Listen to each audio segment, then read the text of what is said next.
Hi everyone, standing next to the Bowen House here in downtown Logan. Although the Bowen House is very historic, that's actually not why I'm here.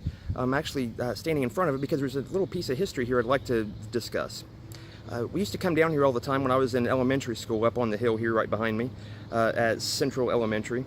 We'd come down here for like Christmas events or I know art festivals and such.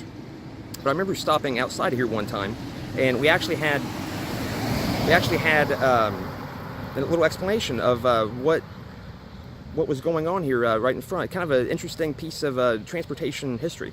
So as I turn the camera around, I'll show you there's just a piece of sandstone slab here. And as what this was a place to tie a horse up. It's been here for well over 100 years. And as you can see, the piece of iron is still here, and is actually, you can see where the ring is actually worn place there even into it from where it's just age and all the weathering that has occurred. And if I bend down here, you can actually see where it's been hand worked and crafted here many years ago.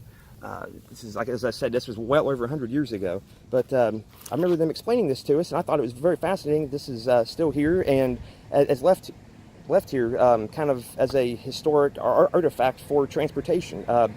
Anybody that would visit the Bowen House, they would stand here and tie their horse up before they went inside. So it's kind of a way to not really lock your car, as it were, but this is the way to keep your horse from wandering off. A lot of people don't know about this being here, and even though it's not really a noteworthy thing in itself, there are several of these all over southeastern Ohio and Appalachian Ohio that I've found in different cities that still have something like this where a horse could be tied up at. So that's really interesting. And if you do visit the Hocking Hills, give it a stop here this year whenever you're in town. And if you even are from here or live here in Hocking County and you've never really noticed this, it's noteworthy to stop by, because you also, as you can see, there are bullseye brick that line this whole sidewalk here from this end and all the way down, and also on the other side. So this is a pretty historic little spot, kind of a look into Logan history over the years, and it's kind of a little snapshot that really hasn't changed a whole lot.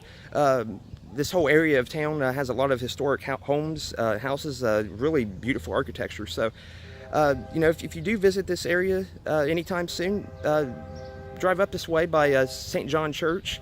It's right up the way here, and you can really kind of take a little glimpse back in time. So it's really a beautiful spot, especially on a nice warm summer day.